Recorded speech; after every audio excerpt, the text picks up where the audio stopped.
2017년도 미국 경제 잡지인 포브스지가 선정한 미국 역사상 최고의 부자는 바로 존 데이비슨 록펠러입니다.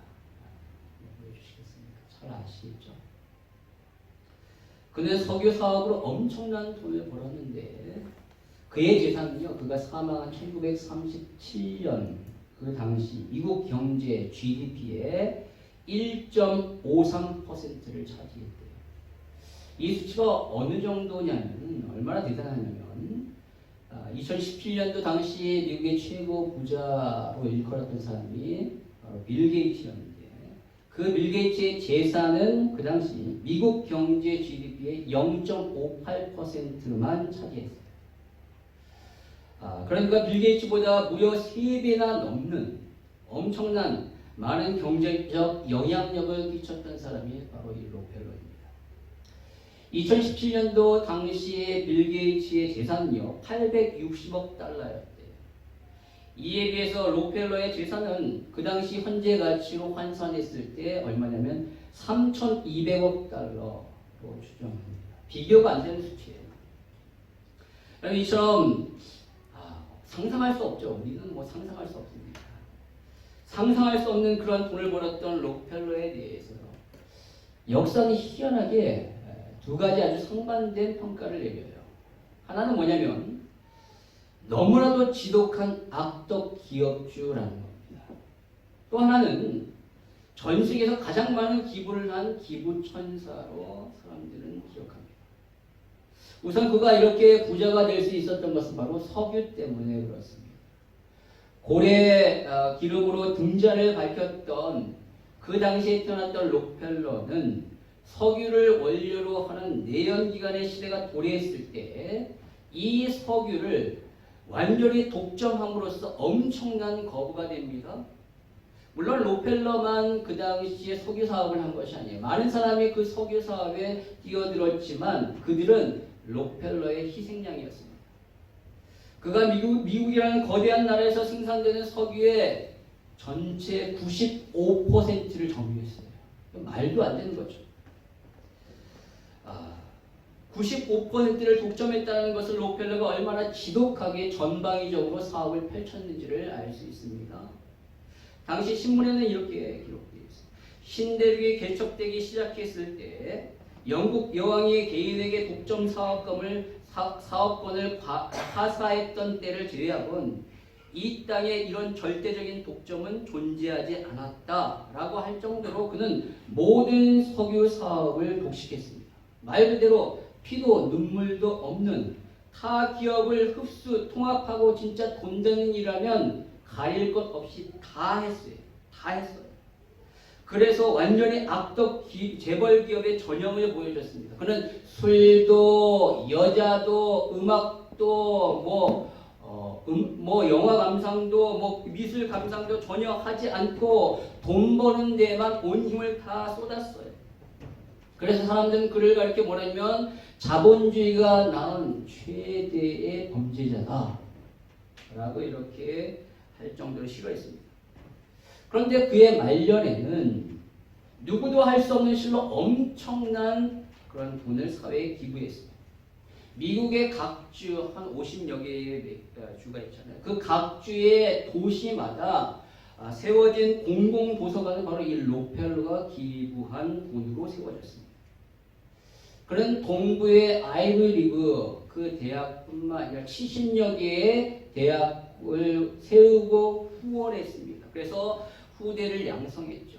심지어 그가 한 번 낸 11조, 그 11조 낸 한 번의 금액으로 세워진 대학이 노벨상 50여 명을 받은 그 미국의 유명한 최고의 명문 대학이 시카고 대학이에요. 이처럼 그는 오늘날에도 누구도 따라할 수 없는 엄청난 양의 돈을 사회에 기부했던 사람입니다. 여러분 이것은 결코 쉽지 않습니다. 아무나 할 수 없어요. 아무리 돈이 많이 있다 할지라도 이렇게 할 수 없습니다. 그런데 그가 이렇게 했던 것은 그가 노년에 어떤 아주 중요한 가치를 발견했기 때문에 그렇게 되었다는 거예요. 그렇다면 도대체 그 안에 발견했던 그 가치는 무엇일까요? 그것은 바로 어머니의 유언이었습니다. 그의 어머니는 세상을 떠나면서 이 록펠러에게 그의 손을 꼭 붙잡고 유언을 남겼어요. 10가지 유언을 남겼는데 그것이 바로 넘겨주시면 이렇습니다. 첫 번째, 하나님을 친아버지로 섬겨라. 두 번째, 목사님을 하나님 다음으로 섬겨라. 세 번째, 주일 예배는 본 교회에서 드려라. 네 번째, 오른쪽 주머니는 항상 11조 주머니로 하라. 다섯 번째, 아무도 원수를 만들지 말라. 여섯 번째, 아침에 목표를 세우고 기도하라. 일곱 번째, 잠자리에 들기 전 하루를 반성하고 기도하라. 여덟 번째, 아침에는 꼭 하나님 말씀을 읽어라. 아홉 번째, 남을 도울 수 있을 때 힘껏 도우라. 열 번째, 예배 시간에는 항상 앞에 앉으라. 그는 어머니의 이 10가지의 유언을 마음에 깊이 새기고 평생 그 유언을 지키기 위해 노력했습니다. 거의 다 지켰어요. 일례로 그는요, 그렇게 바쁜 중에도 주일 성수를 거의 다 빠지지 않았어요. 그리고 교회에 갔을 때 예배 시간 항상 전에 가장 먼저 와서 맨 앞자리에 앉았고요. 예배가 끝난 이후에도 가장 늦게까지 남아 기도하고 돌아갔어요. 그래서 사람들은 그의 뒤통수만 보았다라고 이렇게 얘기해요. 그리고 그는 평생 11조를 철저하게 드렸는데 나중에 거부가 되었을 때 그가 자신의 11조를 세는 그 세무사만 80여 명을 두었어요. 엄청난 헌금을 드렸던 거예요. 그러나 그렇게 성공을 거두기 위하여 그는 앞도 뒤도 보지 아니하고 그렇게 일하다가 그만 어머니가 말씀하신 이 5번째와 9번째 유언을 놓쳐버린 겁니다. 그래서 신앙적으로 보면은 그는 너무나도 독실한 크리스천이었지만 세상에서는 손가락질 받는 너무나 지독한 수전도였다는 거예요. 나중에 그가 50대가 되었을 때 알 수 없는 병이 들어서 죽음의 상황 가운데 오게 되었는데 그때 어떤 계기로 인하여 인생이 달라지게 됩니다. 자신의 병이 치유되는 가운데 인생이 달라져요. 근데 그때 그는 어머니의 이 2가지 유언을 기억하게 됩니다. 그래서 그 이후에 그의 삶은요, 사람들의 돈을 뺏는 자가 아니라 자신의 돈을 사람들에게 나누어 주는 자가 되었고, 사람을 원수로 만드는 것이 아니라 사람을 세우고 키우는 그런 사람이 되었다는 거예요. 그래서 그의 인생은 전반기는 너무나도 어두운 색이었지만 그의 인생의 후반기는 너무나도 찬란한 그러한 색을 띠게 되었습니다. 여러분, 그가 그렇게 될 수 있었던 것은 바로 어머니의 유언 때문이에요. 그는 자신이 이 유언을 지켜 행함으로 말미암아 하나님 진정 나에게 행복을 주셨다라고 간증했습니다. 여러분, 오늘 이렇게 록펠러의 어머니와 같이 이 땅의 삶을 마감하는 가운데 너무나도 멋진 유언을 남긴 한 사람이 있는데 그가 바로 오늘 본문에 나온 여호수아입니다. 오늘 1절의 말씀을 한번 볼까요? 1절 같이 읽도록 하겠습니다. 시작. 여호와께서 주의 모든 원수로부터 이스라엘을 피하신 지 오랜 후에 여호수아가 나이 많아 늙은지라. 이스라엘은 가나안 땅을 정복했어요. 그리고 지파별로 땅을 나눠 주었고요. 이게 이제 시간이 지나면서 안정세에 들어갔습니다. 그런 가운데 여호수아도 이제 나이가 많아서 하나님의 부르심을 받을 때가 되었습니다. 그때가 바로 그의 나이 110세예요. 그래서 그는 남아있는 후대들에게 마지막으로 메시지를 전했던 것인데 그것이 바로 23장과 24장에 나옵니다. 그런데 그 대상이 서로 달라요. 23장에는 오늘 이전에 말씀해 보듯이 장로들, 수령들, 재판장들, 관리들에게 주었습니다. 리더들에게 준 말씀이에요. 그리고 24장에는 모든 백성들에게 준 말씀이에요. 그래서 우리는 2주에 걸쳐서 바로 그가 남긴 마지막 유언이 무엇인가를 알아보고자 합니다. 여러분, 우리가 이것을 살펴보는 이유는 저와 여러분도 여호수아와 마찬가지로 이 인생을 마치는 그런 순간이 반드시 오기 때문에 그때 과연 우리는 남아있는 자들에게 무엇이라고 말할 것인가에 대하여 알고 싶은 거예요. 바라기는 저와 여러분이 여호수아와 같이 그런 믿음의 고백이 있기를 원합니다. 그런 말을 남겼으면 좋겠어요. 왜냐하면 그러한 말을 남겼다는 것은 그렇게 살았다는 거예요. 그렇게 살았기 때문에 그러한 믿음의 말을 남길 수 있는 것이죠. 바로 여호수아는 바로 그러한 믿음의 삶을 살았습니다. 저와 여러분이 정말로 하나님 앞에 믿음의 삶을 살기를 원합니다. 그렇다면 오늘 여호수아는 이스라엘의 리더들에게 무슨 말을 남겼을까요? 그 첫 번째는 바로 그는 하나님이 우리를 위하여 모든 것을 다 하셨다라는 겁니다. 넘겨주세요. 같이 한번 읽어볼까요? 시작. 하나님이 우리를 위해 다 하셨다.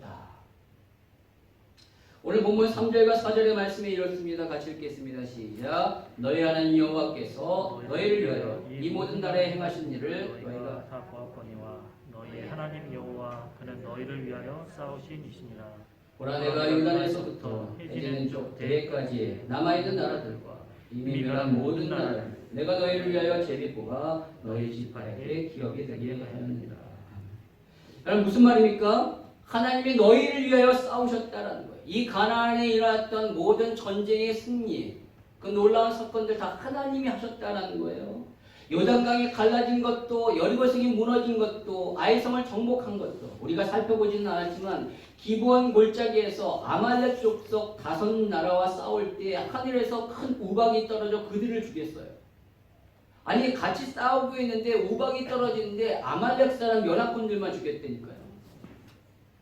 그리고 그들이 다 죽지 않자 여호수아가 하나님 앞에 기도하니까 태양이 멈춘, 그래서 그들이 다 죽을 때까지 태양이 멈추는 놀라운 일이 벌어졌습니다. 그 모든 것들이 다 하나님이 하셨다라고 얘기하는 겁니다. 그런데 여러분 사실 전장에 나가서 싸운 것은 이들이잖아요. 여호수아와 이스라엘 백성들이 싸운 겁니다. 여호수아가 요단강을 건너라고 했고 언약궤를 맨 제사장과 이스라엘 백성들이 요단강을 그들이 건넌 거예요. 그리고 여호수아 군대들이 여리고성을 돌았고 무너졌을 때 그 안에 들어가 열심히 싸웠습니다. 또한 여호수아가 매복조를 만들려고 해서 아이성을 그렇게 해가지고 들어가 그 땅을 정복한 겁니다. 실제로 전쟁을 지휘하고 싸운 사람은 여호수아와 그의 백성들이에요. 따라서 여호수아가 이 마지막 때에 자기의 업적에 대해서 충분히 자랑할 수 있는 것 아니겠습니까? 내가 이렇게 했다. 뭐 너희도 그렇게 해라. 라고 이렇게 자랑할 수 있음에도 불구하고 오늘 조금도 자기를 자랑하지 않아요. 그는 오직 이 모든 것들이 내가 한 것이 아니라 우리가 한 것이 아니라 하나님이 하셨다라는 거예요. 자신은 다만 그렇게 정복한 땅을 너네들에게 그냥 나눠줬을 뿐이다. 그걸 얘기한 거예요. 그걸 얘기한 거예요. 여러분 지금 이 모든 영광을 누구에게 돌리고 있죠? 여호수아는 하나님에게만 돌리고 있습니다. 자신에게 전혀 조금의 어떤 영광도 돌리거나 취하고 있지 않아요. 오직 하나님께만 돌리고 있다는 거예요. 그저 자신은 땅을 분비한 것밖에 없다고 자신을 그냥 낮추고 있습니다. 여러분 이것이 진정한 유언이에요. 자신의 인생을 돌아보면 모든 것이 하나님이 하셨다. 하나님의 은혜였다라고 고백하는 것이 진짜 믿음의 고백이라니까요. 내가 이렇게 돈을 많이 남겼어. 너희를 위하여 이렇게 평생 수고했어. 내가 너희를 위하여 이런 환경을 마련했어. 라고 고백하는 것이 아니라 하나님이 나의 인생 가운데 모든 것들을 하셨다. 이 모든 것은 하나님의 은혜야. 라고 고백하는 것이 우리가 남겨야 될 진정한 마지막 유언이가 되어야 된다는 거죠. 저와 여러분에게 이러한 고백이 있기를 원합니다. 정말로 여호수아는 말로만 그렇게 얘기한 것이 아니라 진짜 믿었어요. 하나님이 진짜 우리를 위하여 하셨다는 것을 진짜 믿었어요. 그래서 그는 철저히 하나님의 말씀에 따른 거죠. 하나님이 하신다. 하나님이 우리 가운데 이기게 하신다는 그러한 믿음이 없었다면 어떻게 요단강으로 들어가라고 얘기할 수 있겠어요? 하나님이 우리를 이기게 하신다는 그런 믿음이 없이 어떻게 여리고성을 돌라라고 얘기할 수 있겠어요? 하나님이 우리를 위하여 일하신다라는 그런 믿음이 없이 어떻게 실패했던 그 아이성을 도전할 수 있겠습니까? 그러한 믿음 없이 어떻게 아모리 족속 5나라와 싸울 수 있겠습니까? 그럴 생각을 어떻게 갖고 있겠어요? 바로 그런 하나님이 우리를 위하여 일하신다라는 아주 굳건한 믿음이 있었던 거예요. 저와 여러분의 삶에 이러한 믿음이 있으십니까? 넘실대는 그 넘실대는 요단강처럼 여러분 앞에 그 요단강 같은 문제 앞에 죽을 것 같아서 두려워서 그 앞에 혹시 주저하지 않고 있습니까? 9m 되는 엄청난 초롱성 같은 여리고성 같은 그런 문제가 여러분의 상관에 딱 버티고 있어서 한 발짝도 돌지 못하는 그러한 상황 가운데 처해 있습니다. 한 번 실패했던, 한 번 패배했다는 트라우마 때문에 다시는 그곳에 가고 싶지도 또한 도전하고 싶지도 않은 그런 문제와 갈등이 혹시 있습니까? 여러분 우리의 힘으로는 안 돼요. 우리의 능력으로는 절대 안 됩니다. 우리가 이길 수 없어요. 그러나 하나님이 우리를 위하여 싸우신다면 우리는 그것을 이길 수 있고 넘을 수 있을 줄 믿습니다. 예. 저와 여러분의 그런 믿음이 있어서 그것을 경험하기를 해요. 내가 경험했을 때 나오는 거죠. 하나님이 나의 인생 가운데 그렇게 싸우셨다. 하나님이 나의 인생 가운데 이렇게 역사하셨다. 너희들의 삶 가운데서 그렇게 역사가 일어나기를 원합니다. 여러분 그러한 유언을 할 때 하나님이 얼마나 기뻐하실까. 그래 내가 너를 위하여 그렇게 수고했던 건 네가 알아주는구나. 내가 너의 삶 가운데 세밀하게 그렇게 인도하고 너의 삶 가운데 역사했던 그 모든 건 너는 잊지 않고 지금 기억하고 있구나 라고 하시면서 우리 주님이 두 팔 벌려 여러분을 알아주시는 그런 천국 환송의 그런 놀라운 감격을 경험하시는 저와 여러분들이 와요. 우리 하나님 앞에 가서 우리 주님이 그렇게 말씀하시면서 알아주시면 얼마나 기뻐요. 오늘 여호수아가 이 말을 하는 이유, 하나님이 우리의 삶 가운데 역사하셨다, 모든 것이 하나님이 하셨다라고 이렇게 말하는 이유는 바로 미래를 위해서예요. 남아있는 자들의 미래를 위해 과거에 베푸신 하나님의 역사와 그 은혜를 기억하고 알고 기억해야지만 미래에서도 하나님이 동일하게 역사하실 것을 알기 때문에. 그래서 5절의 말씀을 보니까 이렇게 그는 말합니다. 같이 읽겠습니다. 시작. 너의 하나님 여호와가 너희 앞에서 그들을 쫓아내사 너의 목전에서 그들을 떠나게 하시니 너희 하나님 여호와께서 너에게 말씀하신 대로 너희가 그 땅을 차지할 것이다. 미래에 하나님이 그렇게 하실 것이라는 거예요. 여러분 내가 어떤 사람에게 은혜를 베풀었어요. 그 사람이 참으로 어렵고 힘든 가운데 내가 그를 도와주고 그를 위해 수고를 아끼지 않았어요. 근데 그 사람이 내가 베푼 그 은혜를 잊어버리고 나중에는 전혀 고마워하지 않는다면 얼마나 배신감을 느끼겠어요. 그런 사람을 위해 다시 또 도와주고 싶겠습니까? 전혀 그렇지 않죠. 하나님도 마찬가지로 하나님이 베푸신 그 놀라운 역사와 은혜를 기억하지 아니하고 그것에 대해 감사하지 않으면 하나님도 마찬가지로 우리의 삶 가운데 앞으로 역사하지 아니하실 수 있다라는 것을 여호수아는 알기 때문에 너희들 하나님 베푸신 그 놀라운 역사와 은혜를 기억해야 돼. 그것을 알아. 그리고 그것에 대해 감사해. 그랬을 때 하나님이 너희를 위하여 앞으로도 역사하셔서 이 땅에 남아있는 모든 잔존 세력을 쫓아내어 너희들에게 완전한 정복을 허락하실 거야 라는 것을 오늘 여호수아는 말하고 있는 거예요. 여러분 명심하십시오. 하나님의 역사는요 그 은혜를 기억하며 감사하는 자에게 다시 오게 돼요. 여러분 한번 보십시오. 예수님에게 치료받은 10명의 문둥병자가 있었어요. 그 중에 한 명, 사마리아 사람 한 사람만 돌아와 예수님께 감사했어요. 그러자 예수님은 그의 육신만 치료하신 것이 아니라 누가복음 17장 19절에 보니까 일어나 가라 내 믿음이 너를 구원하였느니라 라고 그의 영혼까지 치료해 주셨고 구원해 주신 거예요. 여러분 우리가 얼마만큼 감사하느냐에 따라서 그 뒤에 오는 그 은혜의 풍성함이 달라지는 거예요. 하나님께 감사하는 삶을 사십시오. 그러기 위해서는 나의 삶 가운데 베푸신 하나님의 역사와 은혜를 알아야 돼요. 기억해야 돼요.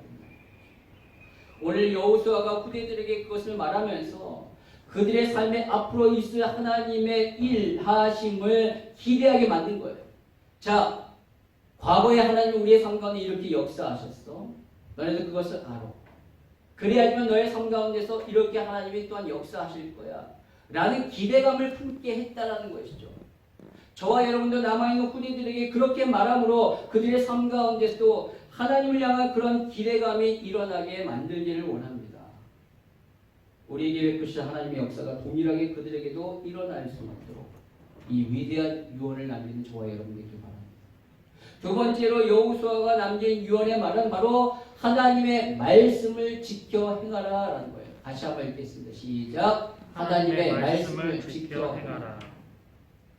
오늘 6절 같이 읽도록 하겠습니다. 시작. 그러므로 너희는 크게 힘써 모세의 율법책에 기록된 것을 다 지켜 행하라. 그것을 떠나 우로나 좌로나 치우치지 말라. 아멘. 이 말씀 어디서 많이 들어보시지 않았습니까? 바로 여호수아가 가나안 땅에 들어갔을 때 하나님이 그에게 주셨던 말씀입니다. 1장 17절에 나오죠. 모세가 죽었어. 그리고 그가 이스라엘의 지도자가 되었습니다. 이 수많은 이스라엘 백성들이 이끄는 가운데 얼마나 두렵고 떨리게 했어요. 그때 하나님이 그에게 강하고 담대하라 라고 하시면서 주셨던 말씀이 이 말씀입니다. 바로 율법을 주야로 묵상하며 그 말씀을 지켜 좌로나 우로나 치우치지 말고 그것을 지켜 행하라 라는 것이죠. 여러분, 이것은 여호수아가 처음에 하나님 앞에 받았던 이 말씀인데, 이 말씀을 여호수아는 그가 죽는 그 순간까지 언약으로 붙잡고 그 말씀대로 행했다는 거예요. 그래서 이제 그는 남아있는 이스라엘의 지도자들에게 오늘 이 말씀을 하는 거예요. 너네들 지도자들이라면 너희는 하나님의 말씀을 지켜 행해야 돼. 왜냐하면 지도자들에게 있어서 가장 중요한 것이 바로 하나님의 말씀대로 판단하고 그것을 지켜 행하는 것이기 때문에 그렇습니다. 여러분, 지도자는 공동체의 미래를 결정합니다. 그들의 판단으로 인하여 운명이 달라지게 되는 거예요. 그래서 그 판단의 기준이 무엇이냐가 너무너무 중요해요. 특히 신앙 공동체에서는 똑똑한 사람의 판단에 움직이는 것이 아니라 하나님의 말씀에 감동된 사람의 판단에 의하여 움직여야 합니다. 여러분, 똑똑함은요, 신의를 추구하는 거예요. 그러나 그것을 영적으로 보면요, 좌로나 우로나 치우칠 수 있는 가능성이 굉장히 높다라는 거예요. 하지만 하나님의 말씀은 진리가 아니라 진리를 따르기 때문에 영적으로 치우침이 없게 됩니다. 따라서 인간의 똑똑한 이성을 기준으로 하는 것이 아니라 하나님의 말씀을 기준으로 해서 판단하고 그것을 지켜 행하는 것이 무엇보다 지도자에게 중요한 것이죠. 여러분, 우리는 말씀이 기준이 되어 판단해야 된다는 것을 압니다. 그러나 우리의 상황 가운데 그런 상황에 도래했을 때, 그렇게 판단해야 될, 그렇게 선택해야 될 상황 가운데 왔을 때 진짜 말씀 가운데 선택하냐는 거예요. 그렇지 않은 모습이 너무나도 많아요. 우리는 진리를 추구할 때가 너무나 많습니다. 여호수아는 진리가 아니라 하나님의 말씀을 근거로 해서 선택하는 삶을 살았어요. 여호수아 5장의 말씀에 보면요, 이스라엘 백성들이 요단강을 건너갑니다. 그래서 이스라엘에 들어가요. 그런데 들어가자마자 그가 말하기를 뭐냐면 할례를 받으라 라고 말합니다. 남자들에게 할례를 받으라. 여러분, 한번 생각해 보세요. 이게 너무 웃긴 거예요. 요단강을 건너 가나안 땅에 들어갔다는 것은 바로 적진에 들어갔다는 겁니다. 그 땅에는 가나안 7족속가 31명의 왕이 있어요. 언제 쳐들어올지 모릅니다. 너무나도 위기의 상황인데 그 상황 가운데 할례를 받으래요. 여러분, 경계태세를 취하고 그리고 열심히 무장해야 되는 것 아닙니까? 그런데 할례를 받으면 전혀 그것을 하지 못하는 거예요. 그들이 쳐들어왔을 때 꼼짝하지 못하고 당할 수밖에 없는 거예요. 여호수아가 그것을 모를까요? 아니에요. 그는 전장에서 너무나도 많은 전쟁을 치렀던 군인입니다. 그런데도 불구하고 그가 이런 결정을 내렸던 것은 바로 하나님이 말씀하셨기 때문에 그렇다는 것이죠. 오늘 5장 2절의 말씀에 이렇게 말했습니다. 그때 여호와께서 여호수아에게 이르시되 너는 부싯돌로 칼을 만들어 이스라엘 자손에게 다시 할례를 행하라 하시니, 지금 상황 전혀 이해할 수 없어요. 아니, 할례를 만들어야 납득할 수 없는 상황입니다. 그러나 하나님이 말씀하셨어요. 그래서 그 말씀을 기준으로 판단해서 그것을 지켜 행한 거예요. 그렇게 했더니만 어떤 일이 벌어지냐면 5장 13절 14절에 보니까 여호와의 군대 장관이 여호수아에게 나타납니다. 여러분, 하나님의 군대 장관이 나타났으면 끝난 거예요. 이 전쟁이 끝난 겁니다. 그리고 그 바로 다음 장 6장에 보니까 여리고성이 무너진 겁니다. 말씀을 근거로 해서 판단하고 그 말씀을 지켜 행했을 때 우리 이성을 초월하여 하나님의 기적이 역사가 나타날 수 있습니다. 여호수아는 그것을 경험했고 그것을 지금 지도자들에게 말하고 있는 겁니다. 너희들 말씀을 근거로 해서 판단해. 그리고 그것을 지켜 행해. 그러면 좌우나 우로나 치우치지 않고 견고하게 아름다운 공동체를 세울 수 있습니다. 여러분의 가정, 우리 교회가 그렇게 세우시기를 바랍니다. 특별히 저를 비롯한 리더십들이 그렇게 말씀을 근거로 판단하고 그 말씀을 따라 지켜 행할 수 있도록 그런 힘을 달라 기도해 주시는 저와 여러분들께 바랍니다. 그것이 바로 우리 공동체를 살리는 길이에요. 오늘 여호수아는 리더들에게 그것을 당부했습니다. 마지막으로 세 번째 여호수아는 하나님을 가까이하여 사랑하라 라고 말합니다. 같이 읽겠습니다. 시작. 하나님을 가까이하여 사랑하라. 올해 11절 같이 읽겠습니다. 시작. 그러므로 스스로 조심하여 너희 하나님 여호와를 사랑하라. 여러분 앞에서 말한 이 두 가지 유언이 있었어요. 여호수아에. 이 두 가지 유언은 결국 바로 하나님을 사랑할 때 그렇게 할 수 있는 거예요. 하나님을 사랑할 때 하나님이 나의 삶 가운데 모든 것을 다 하셨다라는 고백이 나오게 되고요. 하나님을 진정으로 사랑할 때 하나님의 말씀을 지켜 행할 수 있게 됩니다. 반대로 그렇게 하는 것이 바로 하나님을 사랑한다라는 것 증거를 드러내는 거예요. 내가 얼마나 하나님을 사랑하는지를 보여주는 거예요. 그러니까 하나님을 사랑하기 때문에 그렇게 하나님 앞에 그러한 행동을 할 수 있는 것이고 그렇게 행동을 하는 것이 하나님을 사랑한다는 것을 나타내는 거라는 거죠. 신앙생활에 바로 하나님을 사랑하는 것은 신앙생활의 원인과 결과가 되는 거예요. 하나님을 사랑하는 것이. 그렇다면 하나님을 어떻게 사랑해야 할까요? 오늘 본문에 보니까 스스로라는 단어가 나와요. 이 단어의 원어적 의미는 뭐냐면 바로 생명으로, 영혼으로, 마음으로라는 의미를 가지고 있습니다. 그래서 쉬운 성경에는 이렇게 번역하고 있습니다. 그러므로 여러분은 온몸을 다, 마음을 다하여 여러분의 하나님 여호와를 사랑해야 합니다. 라고 말하고 있어요. 어떻게요? 온몸을 다하고 마음을 다해 하나님을 사랑하래요. 그럼 그렇습니다. 사랑한다는 것은 그냥 마음만이 아니라 온몸을 다하여 사랑합니다. 마음으로는 사랑한다라고 하면서 몸이 따르지 않으면 그것은 진정한 사랑이 아닌 것이죠. 사랑은요, 전인격적입니다. 다른 말로 나의 육신과 나의 마음, 나의 영혼을 다하여 사랑하는 것이 진정한 사랑이에요. 그래서 히브리 사람들이 추구하는 최고의 교육 가치인 쉐마, 그것이 신명기 6장 5절인데 거기서는 이렇게 말합니다. 같이 읽겠습니다. 시작. 너는 마음을 다하고 뜻을 다하여 힘을 다하여 내 하나님 여호와를 사랑하라. 마음을, 뜻을, 힘을, 바로 전인격적으로 하나님을 사랑하는 거예요. 그것이 바로 진정으로 하나님을 사랑한다는 것이죠.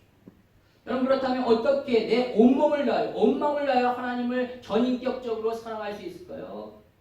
오늘 여호수아는 8절에서 그 비결을 말해주고 있습니다. 아주 중요합니다. 같이 읽겠습니다. 시작. 오직 너희 하나님 여호와께 가까이 하기를 오늘까지 행한 것 같이 하라. 어떻게 해야 돼요? 하나님을 가까이 하라. 가나안 정복 때 너네들이 하나님을 가까이 했던 것처럼 앞으로도 하나님을 가까이 하라. 그것이 하나님을 사랑하는 비결이다 라는 거예요. 여러분 사랑한다면 가까이 하게 됩니다. 진짜로 사랑하면 물리적인 거리가 가까워질 뿐만 아니라 심적으로도 가까워지는 것이죠. 사랑하기 때문에 우리 한번 다 사랑해봤잖아요.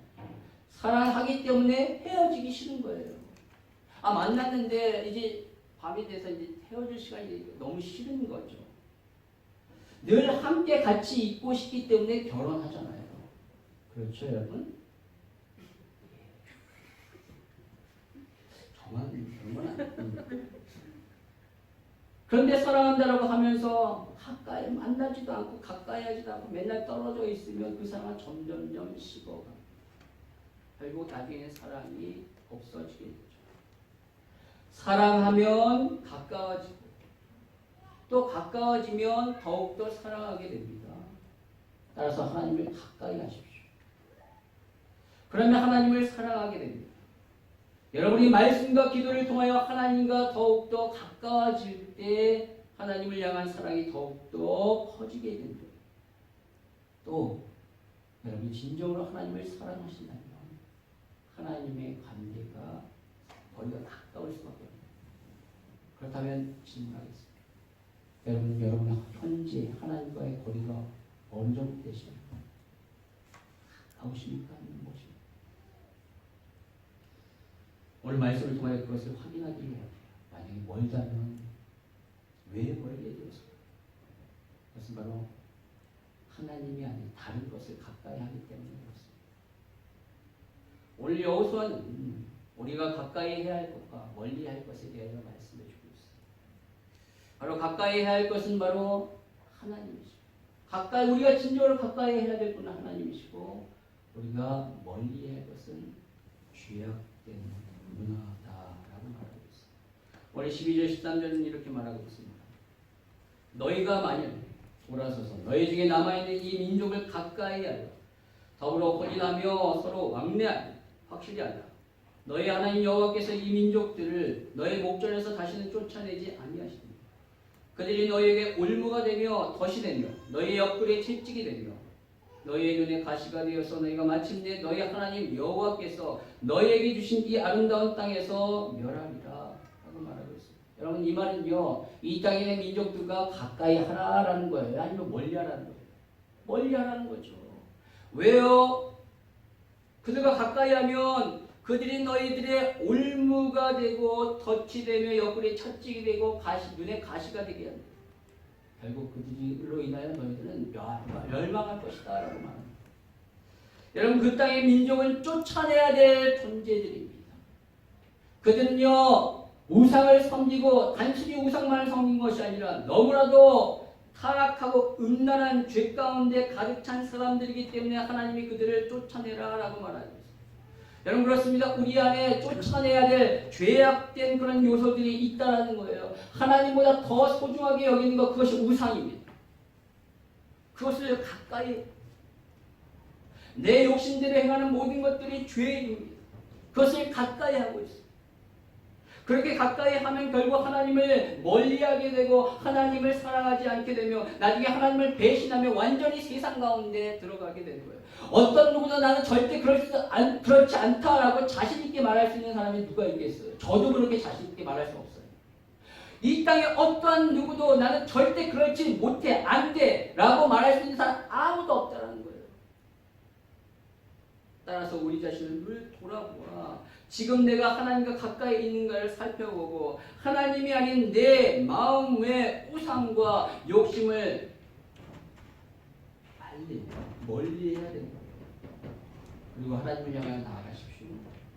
그래서 그분과의 관계가 더욱더 가까워져야 합니다. 그분을 사랑하는 거예요. 오늘 여호수아는 바로 그런 삶을 산 겁니다. 그렇게 살았기 때문에 그가 이렇게 마지막에 자신 있게 후대들에게 말할 수 있는 저와 여러분의 삶 가운데 모든 죄악된 것을 멀리하고 하나님께 날마다 가까워지는 그런 삶이 되기를 바랍니다. 그래서 이러한 마지막 이혼을 하는 그런 인생이 되기를 바랍니다. 여러분 말씀 결론을 맺겠습니다. 피아노 유교를 창시한 공자는요 마지막 순간에 이렇게 말했어요. 지는 꽃잎처럼 현자는 그렇게 가는구나. 불교를 창시한 석가모니 고타마 시타르타는 임종시에 태어나는 모든 사물은 덧없으며 결국 죽는구나 라는 말을 하고 있습니다. 또 이슬람을 창시한 마호멧은 알라시오 나의 사투에 함께하소서 죽는 것에 대한 투정을 하고 있다는 겁니다. 그리스의 최고의 철학자 소크라테스는 크리스톤 우리는 아스클레피오스에게 수탉 한 마리를 줬는데 그에게 그것을 제물로 바치게 하고 말했습니다. 뭔가 알 수 없지만 너무나 허전해요. 허무해요. 그렇다면 여러분이 이 땅을 마감할 때 무슨 말을 남기겠어요? 잘 먹고 잘 살아라. 그렇게 하고 가겠습니까? 오늘 여호수아의 유언처럼 신앙의 고백을 남기기를 원합니다.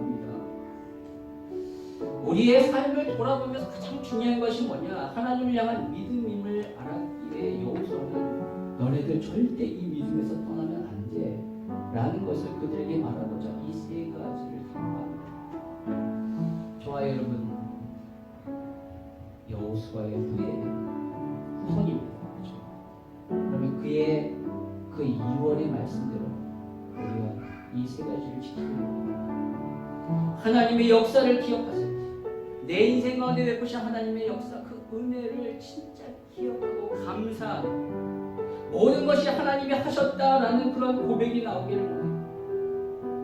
조금 더 나의 어떤 의와 공로를 주장하지 않고 하나님 앞에 영광을 돌리는 그런 삶의 고백이 있고, 그리고 하나님의 말씀을 기준으로 삼아 판단하고 그것을 지켜 행하는 그런 삶이 되기를.